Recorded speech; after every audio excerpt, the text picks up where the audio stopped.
Hello दोस्तों, स्वागत है आपका हमारे YouTube चैनल में। तो देखिए, आज जो है जीएस और जीके के क्वेश्चन है, इनको लेकर के आए हैं, तो इनके बारे में चर्चा भी कर लेते हैं और इनकी डिटेल में भी चर्चा कर लेते हैं। तो देखिए, पहला क्वेश्चन है, डीएनए फिंगरप्रिंट का उपयोग किस क्षेत्र में किया जाता है? तो कह रहा है केवल न्यायालयों की छानबीन में, सहायक वैज्ञानिक परीक्षण में, केवल पैतृक विवाद में, केवल संकटापन्न प्राणियों के रक्षण में, या सभी क्षेत्रों में? तो सभी क्षेत्रों में होता है। ठीक है, आपने देखा होगा जब कोई अपराधी होता है, उसके अपराध को जानने के लिए जो है डीएनए उसका परीक्षण किया जाता है ना, या बाल मिल गए, नाखून मिल गए, या उसकी शरीर का कोई भी अंग मिल जाए तो उससे जांच की जा सकती है। और पैतृक विवाद, आपने देखा होगा कभी कभी हॉस्पिटलों में बच्चे बदल जाते हैं, नहीं बदल जाते, फिर लड़ जाते हैं परिवार आपस में कि हमारा लड़का था, वो कहते हमारी लड़की थी। तो इस कारण जो है उनका भी क्या होता है, डीएनए परीक्षण, माता पिता का भी और बच्चे का, तो पता चल जाता है किसका वो बच्चा है। ठीक है, चलिए दूसरा क्वेश्चन कह रहा है, भारत का केंद्रीय मुद्रा जारी करने वाला बैंक कौन सा है? तो संघीय बैंक कौन सा है? रिजर्व बैंक ऑफ इंडिया, यही तो मुद्रा जारी करता है। तो बताइए, आरबीआई की स्थापना कब हुई थी? 1 अप्रैल 1935 को। कहाँ पे मुख्यालय है? बम्बई में। और इसका लोगो क्या है? एक खजूर का वृक्ष और नीचे बाघ खड़ा है। कौन थे प्रथम गवर्नर आरबीआई के? ओसवर्ण स्मिथ। कौन थे?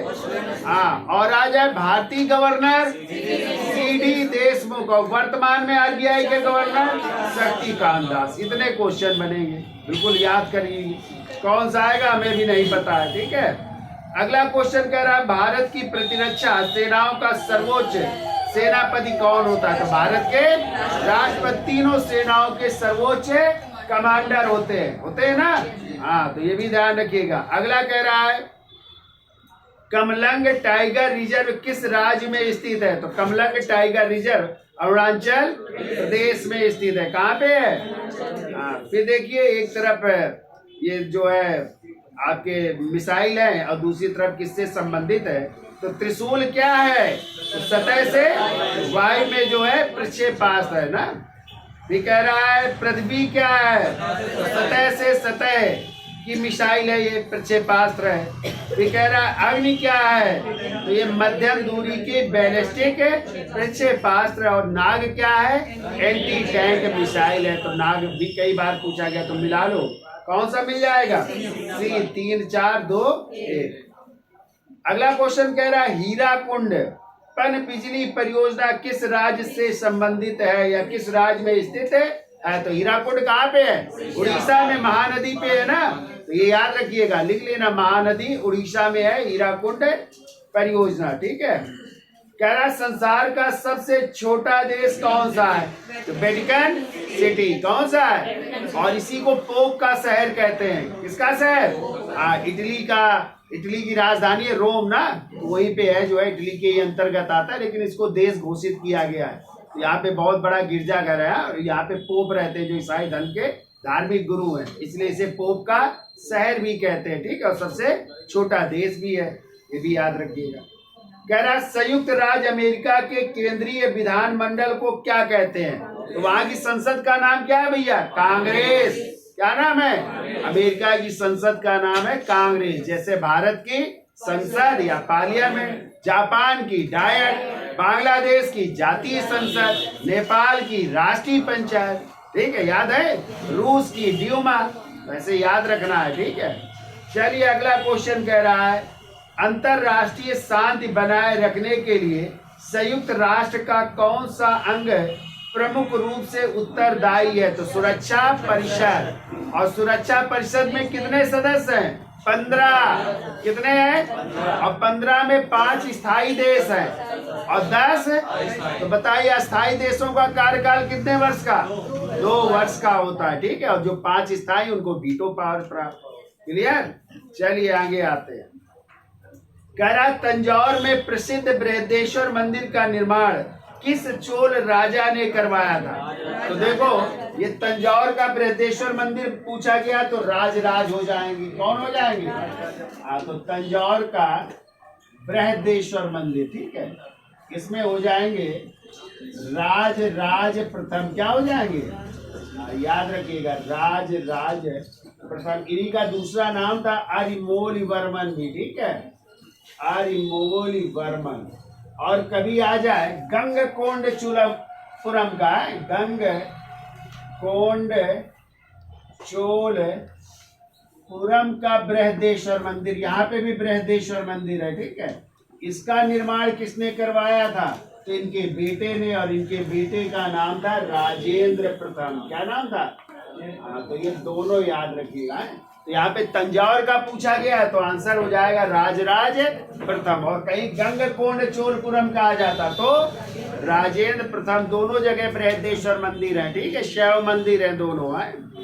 आगे आइए भाई, कह रहा है संयुक्त राष्ट्र संघ का संयुक्त राष्ट्र नाम अमेरिका के किस राष्ट्रपति ने दिया था? हमने आप लोगों को बहुत बार पढ़ाया है कि ये यूएनओ नाम अमेरिका के राष्ट्रपति फ्रैंकलिन डी रूजवेल्ट ने दिया था। किसने?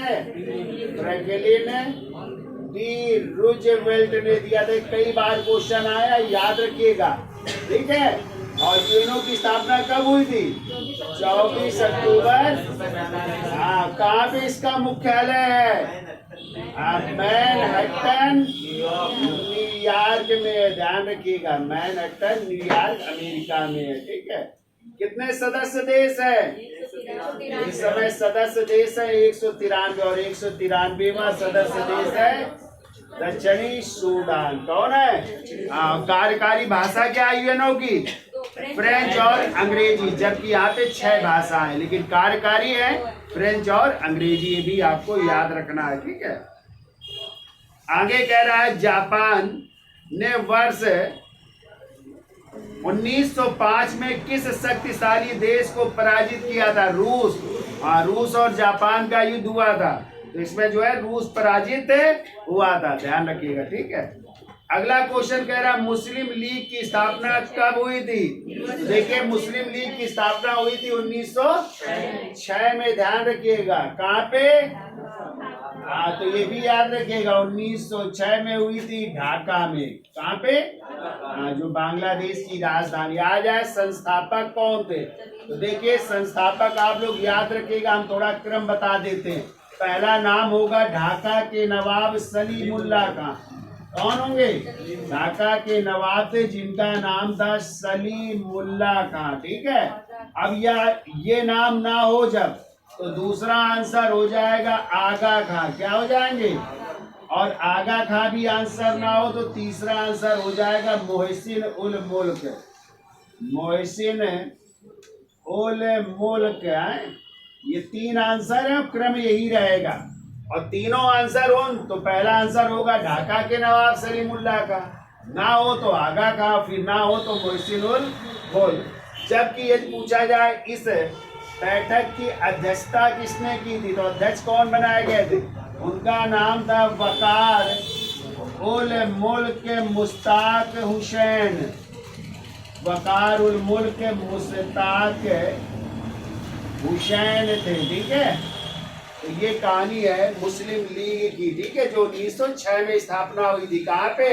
ढाका में, ठीक है। चलिए अगला क्वेश्चन देखते हैं। कह रहा है वर्ष 1907 के कांग्रेस के नरम दल और गरम दल के बीच हुए विभाजन को किस नाम से जाना जाता है? तो सूरत अधिवेशन। कौन सा अधिवेशन हुआ था? सूरत अधिवेशन हुआ था। और सूरत किस नदी के किनारे है? सूरत है ताप्ती नदी के किनारे, ठीक है। तो बताइए तो हमें पहले की इस सूरत अधिवेशन के अध्यक्ष कौन बने थे? रासबिहारी घोष। तो देखो 1907 में ये कांग्रेस का कई बार क्वेश्चन ये पूछा गया है, याद रखिएगा, ठीक है। कहाँ पे हो रहा है? सूरत में। सूरत कहाँ पे है? ताप्ती नदी के किनारे है, ठीक है। इसी के अध्यक्ष बन गए रासबिहारी घोष। मारिएगा, क्या मारेंगे? रासबिहारी घोष, ठीक है। बोस ना मारिएगा, ये गलत है। रासबिहारी बोस भी एक है, ये गलत हो जाएगा। आंसर क्या होगा? रासबिहारी घोष। और रासबिहारी बोस संबंधित है जब आपकी राजधानी परिवर्तन हुई थी। कब? 1912 में दिल्ली बनी थी। तो उस समय वायसराय कौन थे? लॉर्ड हार्डिंग द्वितीय थे। और लॉर्ड हार्डिंग द्वितीय जब दिल्ली के चांदनी चौक में प्रवेश कर रहे थे तो इन पर बम फेंका गया था, लेकिन ये बच गए थे। ठीक है, बम से बच गए थे। तो वो बम फेंकने की योजना बनाई थी वो थे रासबिहारी बोस। ठीक है, और कांग्रेस के अध्यक्ष बने थे रासबिहारी बोस। इसको हरा करके गरम दल के नेता लाला लाजपत राय को हराया था। ठीक है, और लाजपत राय को खड़ा किया था बाल गंगाधर। और तभी तो इसी अधिवेशन में कांग्रेस दो भागों में विभाजित हुआ था, गरम दल और नरम दल। ठीक है, तो गरम दल के नेता यही थे, लाल बाल पाल। सुना है?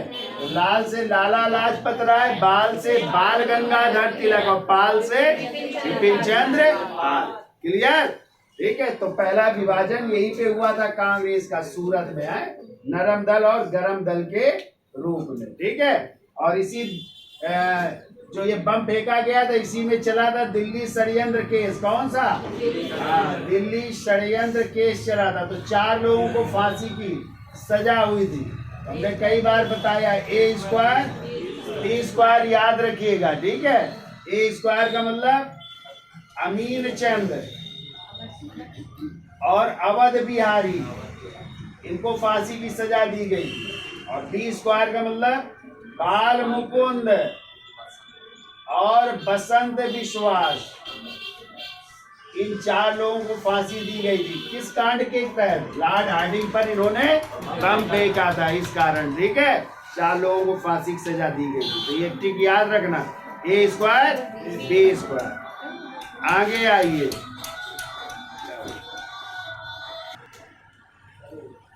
कह रहा है आर्य समाज के संस्थापक कौन थे भैया?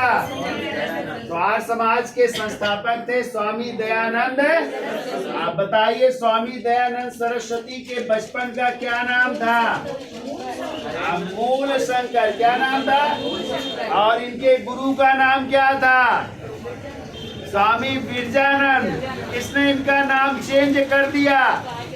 तो दंडी स्वामी पूर्णानंद महाराज ने। ठीक है, तो आर्य समाज की स्थापना देखो, देख लो भैया। आर्य समाज की स्थापना 1875 में। कहाँ पे? बंबई में। ये भी याद रखिएगा। किसने? दयानंद सरस्वती ने, जिनका बचपन का नाम था मूल शंकर नाम था। ठीक है, इन्हीं दयानंद सरस्वती ने नारा दिया था, वेदों की ओर लौटो। कौन सा? बैक टू वेदास, वेदों की ओर लौटो का नारा दिया था। और इनकी एक पुस्तक बहुत पूछी जाती है। इनकी पुस्तक का नाम है सत्यार्थ प्रकाश। बहुत आती है। ठीक है, किस भाषा में लिखी थी? हिंदी में। किस भाषा में लिखी थी? हिंदी में लिखी थी। ठीक है, तो ये थे दयानंद सरस्वती। और यदि आ जाए, आर्य समाज का मुख्यालय कहाँ था? इसका मुख्यालय था लाहौर में। कहाँ पे था? ये भी आपको याद रखना है। ठीक है, चलिए आगे चलते हैं। कह रहा है ब्रह्म समाज के संस्थापक कौन थे? देखो, बढ़िया बढ़िया क्वेश्चन है भैया। अब ये ना याद हो जाए तो बेकार है। बिल्कुल याद होना चाहिए। देखो, ब्रह्म समाज की स्थापना हुई थी 20 अगस्त 1828 को। कहाँ पे? कलकत्ता में। किसने स्थापना की थी? तो राजा राम मोहन राय ने। अब ध्यान रखिएगा, इसी संस्था का पहले नाम था आत्मीय सभा। क्या नाम था? ये भी याद रखिएगा, आत्मीय सभा नाम था। और इस आत्मीय सभा की स्थापना 1815 में हुई थी। ठीक है, यहीं पे कलकत्ता में ही। और किसके द्वारा? राजा राम मोहन। और उसी का नाम बदल करके 20 अगस्त 1828 को क्या किया गया था? ब्रह्म समाज कर दिया गया था। ठीक है, किसका नाम चेंज किया गया? आत्मीय सभा का नाम चेंज करके क्या किया गया था? ब्रह्म समाज किया गया था। क्लियर? और इनका नाम राम मोहन राय था। तो राजा की उपाधि किसने दी थी? तो मुगल बादशाह, ध्यान रखिएगा, अकबर द्वितीय ने राम मोहन राय को राजा की उपाधि दी थी। और अपनी पेंशन बढ़वाने के लिए कहाँ भेजा था? इंग्लैंड। तो गए थे पेंशन बढ़वाने, किसकी? अकबर द्वितीय की। वहीं पे बीमार हो गए और इनकी फिर 1833 में क्या हो गई? मृत्यु। इंग्लैंड में ही मृत्यु हो गई। तो इनकी समाधि आज इंग्लैंड के किस शहर में है? ब्रिस्टल शहर में दफन है। ये कौन? राम मोहन। यानी समाधि कहाँ पे है इनकी? इंग्लैंड के ब्रिस्टल शहर में। जो मारा हो कलकत्ता और आगरा और दिल्ली, ठीक है? क्या मारोगे? ब्रिस्टल शहर इंग्लैंड के, वहीं पे समाधि है। तो पेंशन बढ़वाने गए थे अकबर की और खुद पेंशन भोगी हो गए, ठीक है? मतलब मृत्यु हो गई और वहीं पे दफन भी। क्लियर? और इन्हीं के प्रयासों से सती प्रथा का अंत हुआ था बंगाल नियम 17 के तहत। और 1829 में कौन थे? लॉर्ड विलियम बेंटिक के समय। ये भी याद रखिएगा, सती प्रथा का अंत किसके प्रयासों से हुआ? राजा राम मोहन राय के। कब? 1829 में। किस नियम के तहत? बंगाल नियम 17। किस गवर्नर जनरल के समय? Lord William Bentinck. याद हो जाएगा। चलिए, होशियार हैं आप लोग, आगे आइए। कह रहा है अंतरिक्ष कचरे का सबसे बड़ा भंडार पाया जाता है कहाँ पे? लोअर अर्थ ऑर्बिट में। यहीं पे तो पाया जाता है, ठीक है? आगे आइए। निम्नलिखित में से सही को चुनिए। तो कह रहा है परमाणु ऊर्जा विभाग प्रधानमंत्री के अधीन होता है, सही है। दूसरा कह रहा है परमाणु ऊर्जा विभाग का मुख्यालय मुंबई में है, ये भी सही है। ये कह रहा है परमाणु ऊर्जा आयोग परमाणु ऊर्जा विभाग की कार्यकारी शाखा, ये भी सही है। तो इसमें सभी सही हो जाएंगे, ठीक है? आ गया question, my experiment with truth किसने लिखी? महात्मा गांधी की आत्मकथा है और इसको उन्होंने लिखा था, लिख लो, गुजराती भाषा में। जो माराव अंग्रेजी कि अंग्रेजी में लिखा है माई एक्सपेरिमेंट विद ट्रुथ, तो आप लोग भी भाषा माराव अंग्रेजी। क्या मारोगे? गुजराती। इसी को हिंदी में कहते हैं मेरे सत्य के साथ प्रयोग। क्या कहेंगे? कभी कभी हिंदी में भी पूछ लेता है कि मेरे सत्य के साथ प्रयोग किसकी पुस्तक है? तो गांधी जी की। इसी का हिंदी रूपांतरण क्या हो जाएगा? मेरे सत्य के साथ। मधुशाला किसकी कृति है? हरिवंश राय। क्या भूलूं क्या याद करूं, मधुशाला ना, ये सब जो है मधुबाला, ये सब किसकी? हरिवंश राय, जो कि अमिताभ बच्चन जी के फादर हैं, पिताजी हैं, ठीक है? उनकी किताब है। आगे कह रहा है चंद्रकांता संतति के लेखक कौन है? चंद्रकांता एक आता था नाटक, देखा है? ये देवकी नंदन खत्री का उपन्यास है चंद्रकांता, ठीक है? उसी पर बना था। तो देखिए आंसर हो जाएगा देवकी नंदन। फिर देखो घासीराम कोतवाल के लेखक, ये भी बहुत इंपॉर्टेंट है, विजय तेंदुलकर की किताब है। किसकी है? फिर अगला देखो गीतांजलि के लेखक रविंद्रनाथ टैगोर, और इसी पुस्तक के लिए उन्हें 1913 में साहित्य का नोबेल पुरस्कार, लिख लो, कब मिला?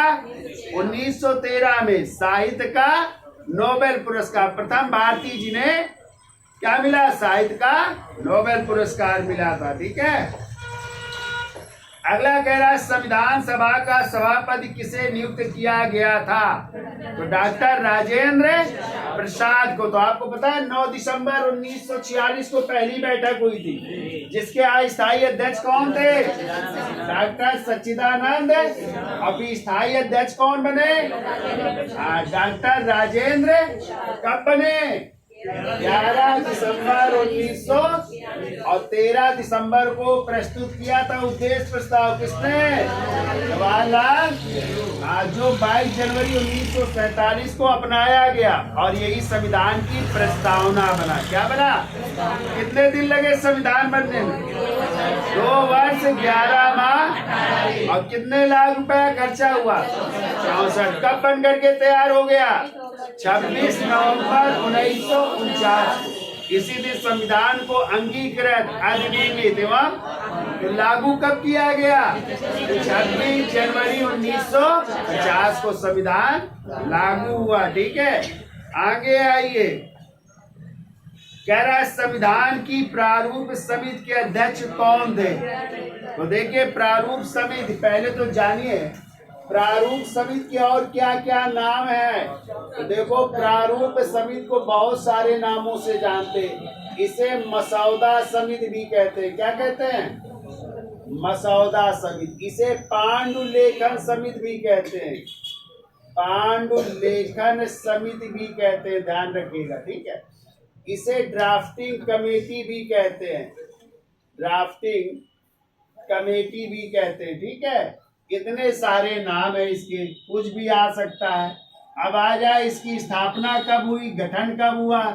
तो 29 अगस्त 1947 को। कितने सदस्य थी ये? 7 सदस्य थी। ठीक है, पूछा जाता है इसके अध्यक्ष कौन थे?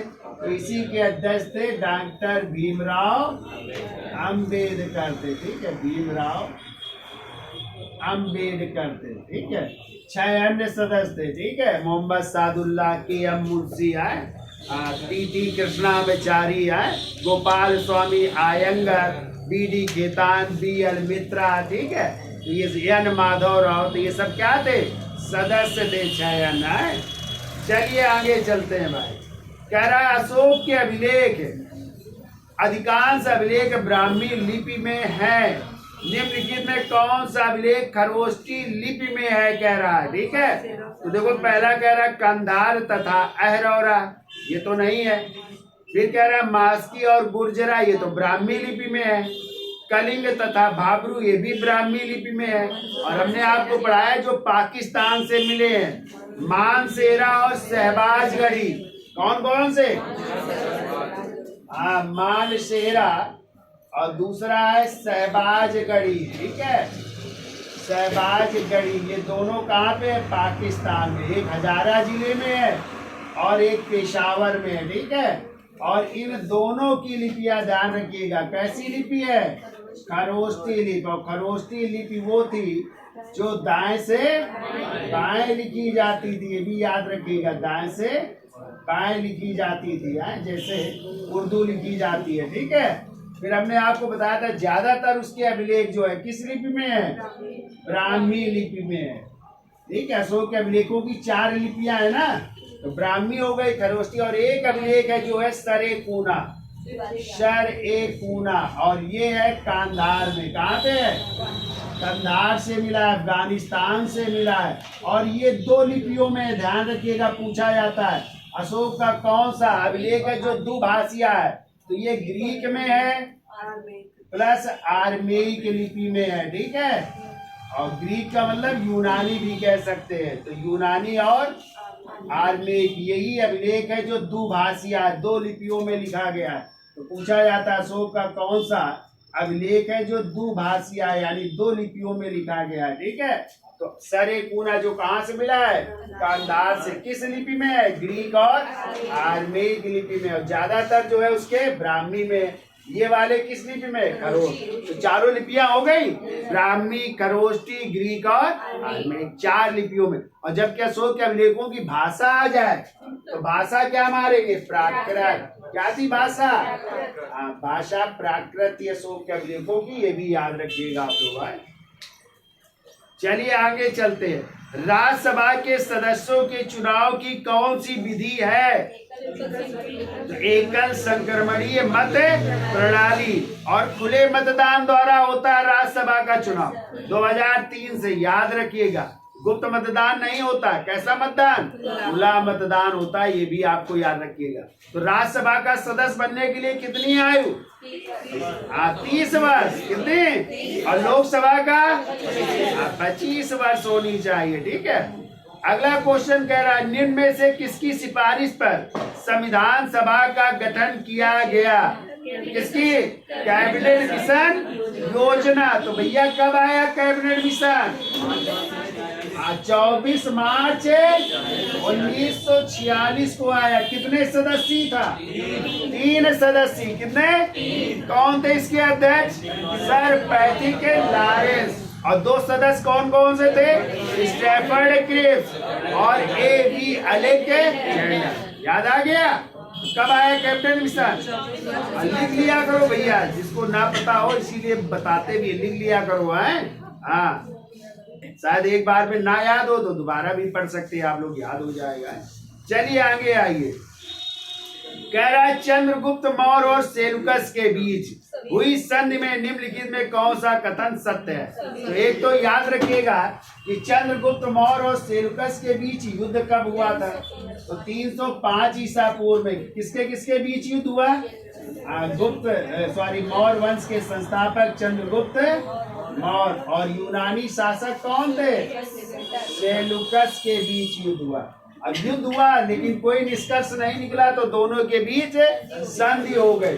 तो चंद्रगुप्त मौर्य ने सेलुकस को दिए 500 हाथी। क्या दिए? 500 हाथी दिए। बदले में सेलुकस ने चंद्रगुप्त मौर्य को 4 प्रांत दिए। कितने प्रांत? और उनके नाम थे काबुल, कंधार, हेरात और बलूचिस्तान। इनके नाम है एरिया। चलो एरिया हेरात का नाम है, तो सही नाम लिखेंगे। एरिया हेरात को कहते थे। एरिया भी अराकोसिया किसे कहते थे? कंधार को अराकोसिया कहते थे। ठीक है, एरिया अराकोसिया, जेड्रोसिया। बलूचिस्तान को जेड्रोसिया कहते थे। ठीक है, याद रखिएगा। और काबुल को कहते थे पेरीपनिसडाई। पेरीपनिसडाई ये नाम मिलेंगे इनके, आज नाम ये है। ठीक है, काबुल, कंधार, हेरात और बलूचिस्तान, इनके नाम थे एरिया अराकोसिया, जेड्रोसिया और पेरीपनिस। साथ में सेलुकस ने अपनी पुत्री का नाम था हेलेना, या इसी का दूसरा नाम था एथेना, का विवाह भी किसके साथ किया? चंद्रगुप्त मौर्य के साथ किया, जो भारतीय इतिहास में पहला अंतरराष्ट्रीय विवाह माना जाता है। ठीक है, कोई लाया था इसके पहले विदेशी लड़की? नहीं, यही लाए।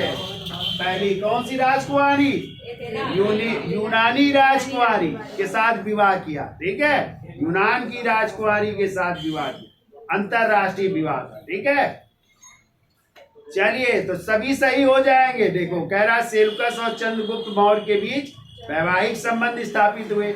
सेलुकस ने चंद्रगुप्त को 4 प्रांत दहेज में दिए। कौन से 4 प्रांत? ये चारों नाम याद रखने हैं। और चंद्रगुप्त ने 500 हाथी दिए। क्लियर हुआ? सभी सही है। ठीक है, चलिए आगे आते हैं। कह रहे अमर्त्य सेन को किस क्षेत्र में नोबेल पुरस्कार प्रदान किया गया है? अर्थशास्त्र के क्षेत्र में। और कब मिला? लिखो 1998 में। किस कारण? कल्याणकारी अर्थशास्त्र के लिए। लिख लो 1998 में कल्याणकारी अर्थशास्त्र के लिए इन्हें नोबेल पुरस्कार मिला था। ठीक है, अगला क्वेश्चन कह रहा है सिख गुरु तेग बहादुर को किसने मृत्युदंड दिया था? तो मुगल बादशाह औरंगजेब ने। 9वें गुरु थे तेग बहादुर, उनको मृत्युदंड दिया था। तो 5वें गुरु अर्जुन देव को किसने दिया था? जहांगीर ने। 5वें गुरु अर्जुन देव को जहांगीर ने मृत्युदंड, तो 2 सिख गुरुओं को मृत्युदंड दिया गया। ठीक है, 5वें को जहांगीर ने और 9वें को औरंगजेब ने। क्लियर? चलिए आगे चलते हैं।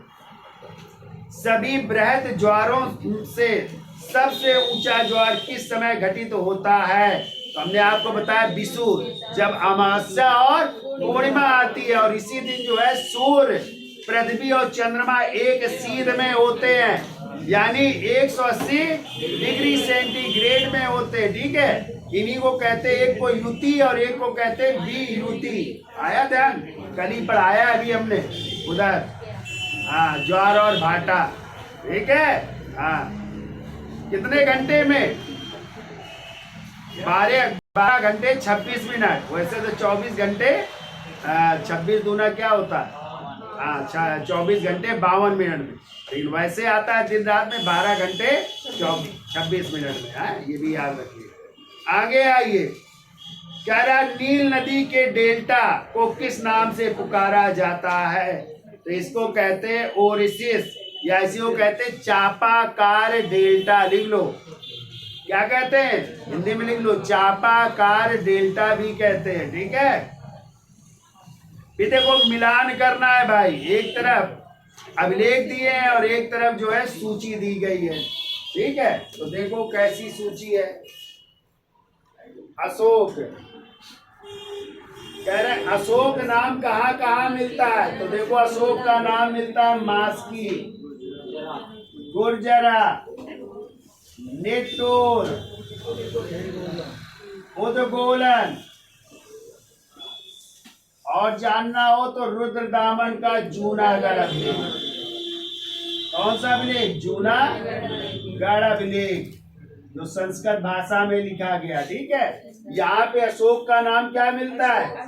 अशोक। ठीक है, भी कह रहा है मगध का राजा अशोक को कहाँ पे कहा गया है? तो देखो मगध सम्राट या मगध का राजा कहा गया अशोक को भाब्रू शिलालेख में। अब भाब्रू को वैराट भी कहते हैं। ठीक है, और ये मिला है जयपुर राजस्थान से, जयपुर राजस्थान से। ठीक है, तो यहाँ पे अशोक को क्या कहा गया? मगधाधिराजा, यानी मगध का। और ध्यान रखिएगा, इसी भाब्रू शिलालेख में अशोक को बौद्ध धर्म के त्रिरत्न के प्रति आस्था प्रकट की है। बुद्ध, धम्म और संघ, नहीं, बौद्ध धर्म के त्रिरत्न। बुद्धम शरणम गच्छामि, धम्मम शरणम और संघम शरणम। और इसका उल्लेख किसमें है? भाब्रू या बैराट शिलालेख में। भी कह रहा है धम्म महामात्र की नियुक्ति। तो हमने आपको पढ़ाया है कि वो अपने राज्याभिषेक के 12वें वर्ष जो है धम्म महामात्र नामक अधिकारी की नियुक्ति करता है, जिसका उल्लेख उसने 5वें बृहत शिलालेख में किया है। किसमें? 5वें बृहत शिलालेख में धम्म महामात्र की चर्चा करता है। फिर क्या है? कलिंग युद्ध का वर्णन। आपको पता है कलिंग युद्ध उसने अपने राज्याभिषेक के 8 वर्ष बाद 9वें वर्ष, और वो डेट है 261 ईसा पूर्व में की थी, और इसकी उल्लेख उसने अपने 13वें बृहत शिलालेख में किया है। 13वें बृहत शिलालेख में उसने जो है कलिंग युद्ध का वर्णन किया। मिला लो, अब कौन सा मिल जाएगा? बी हो जाएगा। क्लियर? अब याद हो जाएगा। ऐसे याद रखना है आपको। कलिंग युद्ध ना लिखा हो तो लिख लीजिएगा 261 ईसा पूर्व। ठीक है, ऐसे बन जाओ तो तुम लोग बिल्कुल नौकरी खट से पाओगे जल्दी से। और सब ये भूल जाओगे तो कुछ नहीं मिलना है, ये ध्यान रखिएगा। फिर लगना पड़ेगा, वैकेंसी कब आएगी कुछ नहीं पता। चलिए आगे आते हैं। संयुक्त राज्य अमेरिका के किस राष्ट्रपति को दास प्रथा उन्मूलन का श्रेय दिया जाता है? Abraham Lincoln. ठीक है, हाँ, ये अश्वेत राष्ट्रपति थे प्रथम, जैसे बराक ओबामा दूसरे अश्वेत राष्ट्रपति थे। इन्होंने दास प्रथा का क्या किया था? उन्मूलन किया था। ठीक है, अच्छा बताओ, मध्यकालीन इतिहास में दास विभाग किसने गठित किया था? फिरोज शाह। किस नाम से? दीवाने बंदगान के नाम से। और 1,80,000 दास हुआ करते थे उसके समय। ठीक है, अरे होशियार हो आप लोग। चलिए आगे आइए। कह रहा है मीन कैम्प्स का लेखक कौन है? ये हिटलर की बुक है, रुडोल्फ हिटलर की पुस्तक है। मीन कैम्प्स का मतलब होता है मेरा संघर्ष। हिंदी में लिख लो, इसका मतलब है मेरा संघर्ष। और ये किस वाद के जनक थे? नाजीवाद के जनक माने जाते। हिटलर जर्मनी के थे। ठीक है, नाजीवाद के जनक है। आगे आइए, निम्नलिखित में कौन सा मौर्य शासक भद्रबाहु के साथ दक्षिण भारत चला गया और संलेखना विधि द्वारा अपने प्राण?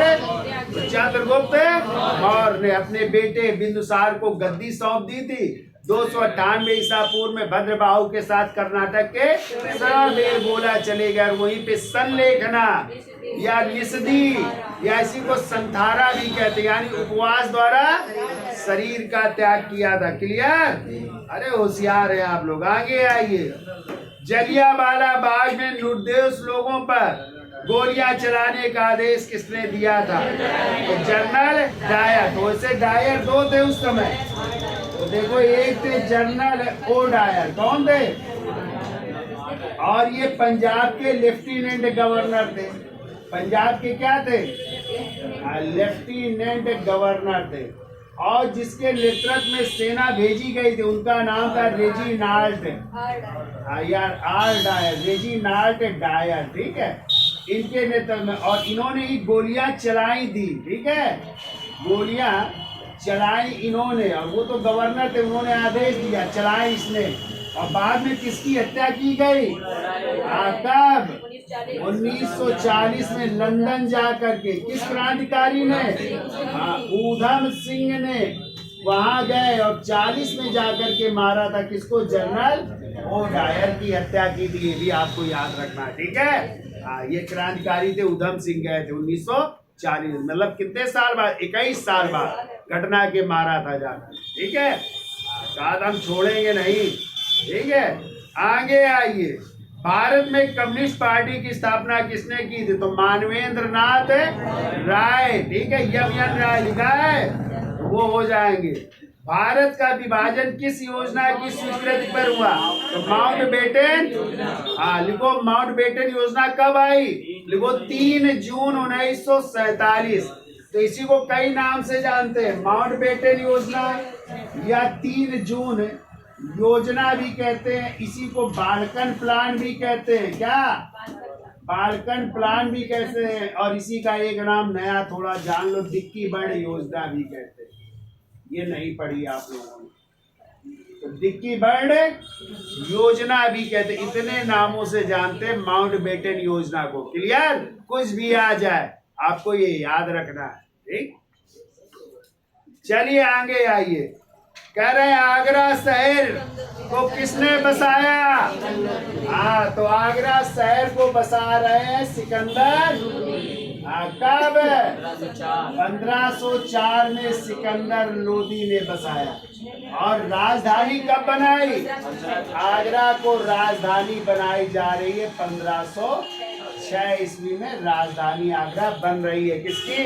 लोदी शासकों की। क्लियर? याद हो जाएगा आगरा शहर। चलिए आगे आते। निम्नलिखित में अशोक के किस स्तंभ लेख को दिल्ली लाया गया? तो दिल्ली मेरठ और दिल्ली टोपरा को। दिल्ली मेरठ और दूसरा था दिल्ली टोपरा। इन दोनों को लाया। कौन लाया दिल्ली? फिरोज शाह तुगलक। कौन लाए? दिल्ली सल्तनत के सुल्तान फिरोज शाह तुगलक।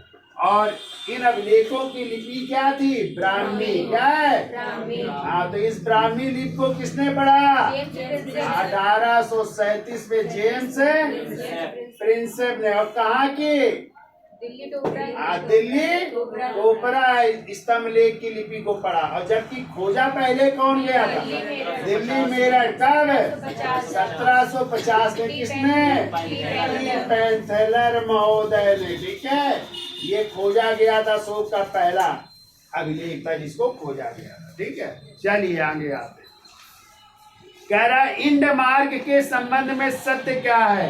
तो इसमें हो जाएगा आर्कटिक क्षेत्र के वैज्ञानिक अध्ययन के लिए भारत की अंतरजलीय वेधशाला है। ठीक है, ठीक कह रहा है। भारत के प्रथम मुख्य चुनाव आयुक्त कौन है? तो सुकुमार सेन थे। कौन थे? और वर्तमान में राजीव कुमार। लिखो, वर्तमान में राजीव कुमार है और प्रथम थे सुकुमार सेन। कह रहा मौर्य शासन का केंद्र बिंदु कौन था? राजा। और मौर्य शासन अति केंद्रीकृत व्यवस्था थी। दोनों सही है, व्याख्या भी कर रहे हैं, तो ए आंसर हो जाए। किसी राज्य में आरंभ में राष्ट्रपति शासन की अवधि कितनी होती? 6 माह। और राष्ट्रपति शासन का उल्लेख किस अनुच्छेद में है?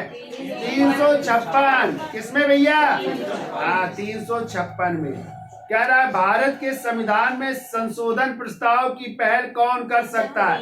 कोई भी सदन, संसद के किसी सदन में भी संविधान संशोधन हो सकता है, ठीक है, 2/3 बहुमत से। कह रहा है लोकसभा के निर्वाचित सदस्यों की अधिकतम संख्या कितनी हो सकती है? तो देखिए अब आपको याद रखना, लोकसभा की अधिकतम सदस्य संख्या 550, ठीक है। वर्तमान में अब याद रखना 543 में कितने राज्यों से आएंगे? 524 राज्यों से और 19 केंद्र शासित प्रदेश से आएंगे। तो देखिए इस तरह 543 हो जाएंगे, ठीक है, वर्तमान में। और अधिकतम 500, पहले 52 हुआ करते थे, तो एंग्लो इंडियन के 2 पद समाप्त हो गए, जिनको राष्ट्रपति मनोनीत करते थे अनुच्छेद 331 के तहत। तो किस संशोधन द्वारा हट गए? 104वें संविधान संशोधन द्वारा एंग्लो इंडियन के लोकसभा में भी हट गए, और राज्यों की विधानसभा में कौन मनोनीत करता? राज्यपाल, वो भी हट गए। क्लियर? चलिए आगे आते हैं। कह रहा है अंतरराष्ट्रीय न्यायालय के प्रधान के पद पर कौन भारतीय आसीन रहा? तो BN राव सबसे पहले रहे। बेनेगल नरसिंह राव अंतरराष्ट्रीय न्यायालय में न्यायाधीश। इस समय कौन है अंतरराष्ट्रीय न्यायालय में न्यायाधीश? दलबीर सिंह भंडारी। कौन है? ये याद रखिएगा, इस समय दलबीर सिंह भंडारी है। भी कह रहा है भारत के किस राष्ट्रपति ने 2 कार्यकाल तक पद संभाला? तो डॉक्टर, पहले 1952 से 57, फिर 57 से 62 तक 2 कार्यकाल पूरे किए। राष्ट्रपति राज्यसभा में कितने सदस्य मनोनीत कर सकता है? 12। किस अनुच्छेद के तहत? अनुच्छेद 80 के 3rd के तहत। 80 के 3rd के तहत राष्ट्रपति जो है मनोनीत कर सकता है। कितने? 12। जो किस क्षेत्र से होंगे? साहित्य, कला, विज्ञान, सामाजिक सेवा के क्षेत्र से होंगे। आगे आइए, राष्ट्रपति लोकसभा में कितने सदस्य मनोनीत कर सकता था? अब था कर लो, तो 2, और 2 एंग्लो इंडियन को मनोनीत कर सकते थे, अनुच्छेद 331। लेकिन अब ये खत्म हो गया, ठीक है, याद रखिएगा। कह रहा है किसका विरोध करते समय हुए लाठी चार्ज में लगे गहरी चोट से लाला लाजपत राय की मृत्यु हो गई थी? तो साइमन कमीशन का विरोध कर रहे थे। साइमन कमीशन कब आया भारत? 1928 में, फरवरी 1900, जबकि गठन हुआ था 1927 में। कितने सदस्य था? 7 सदस्य, और सभी सदस्य अंग्रेज थे। इसमें किसी भारतीय को, इसीलिए इसे और किस नाम से श्वेत कमीशन कहते थे। एक क्वेश्चन आता है किसके कहने पर किसी भी भारतीय को शामिल नहीं किया गया? बताइए जरा। लॉर्ड इरविन के सुझाव पर किसी भी भारतीय को शामिल नहीं किया गया था, ये याद रखिएगा। तो किसकी मृत्यु हो गई थी लाठीचार्ज से? लाला लाजपत राय की। किस कारण? साइमन कमीशन का विरोध कर रहे थे। कहाँ पे? लाहौर में। कह रहा सतत विकास के लिए आवश्यक इस संसाधनों के दोहन की दर उन संसाधनों के पुनर्जनन की दर से क्या होगी? अधिक भी होगी और नहीं सॉरी, कम होगी और बराबर, दोनों होगी। बी और सी होगा आंसर। आगे आइए, 1 रुपए के नोट में किसके हस्ताक्षर होते? कितना पढ़ाया आपने? तो वित्त मंत्रालय के वित्त सचिव के। किसके? वित्त मंत्रालय के वित्त सचिव के। जबकि 2 रुपए से लेकर के 2000 या 500 तक के नोट में RBI के गवर्नर के होते हैं। क्लियर? चलिए आगे आइए। मिस्र का राजा टालमी फिलाडेल्फस निम्नलिखित में किसे मौर्य दरबार में राजदूत बनाकर भेजा था? तो डायनोसियस आए थे। कौन? और सीरिया के राजा एंटियोकस ने भेजा था डायमेकस को। तो सीरिया के राजा ने डायमेकस को भेजा था और मिस्र के राजा ने डायनोसियस को भेजा था। दोनों आए थे बिंदुसार के दरबार। किसके दरबार में? चंद्रगुप्त मौर्य के बेटे बिंदुसार के दरबार। कह रहा है किस पंचवर्षीय योजना की अवधि में भिलाई और दुर्गापुर के इस्पात कारखाने लगाए गए थे? दूसरी। तो भिलाई कहाँ पे है? छत्तीसगढ़। किसके सहयोग से? रूस।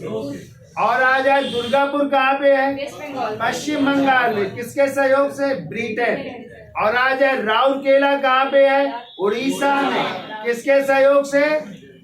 जर्मनी। और आ जाए जब बोकारो झारखंड, वो किसके सहयोग से? रूस। ये 4 में एक जरूर आएगा, बिल्कुल याद रखिएगा, ठीक है। कहाँ पे है, किसके सहयोग से, याद हो जाएंगे। चलिए आगे आते हैं। कह रहा बिंदुसार किस धार्मिक संप्रदाय का अनुयायी था? तो बिंदुसार थे आजीवक संप्रदाय के अनुयायी थे। तो आजीवक संप्रदाय की स्थापना किसने की थी? मक्कलिपुत्र, जो महावीर स्वामी के शिष्य भी थे, मक्कलिपुत्र। और महावीर स्वामी के साथ 6 वर्ष तक तपस्या भी की थी। लेकिन जब ज्ञान प्राप्त नहीं हुआ तो ये साथ छोड़ करके चले गए। और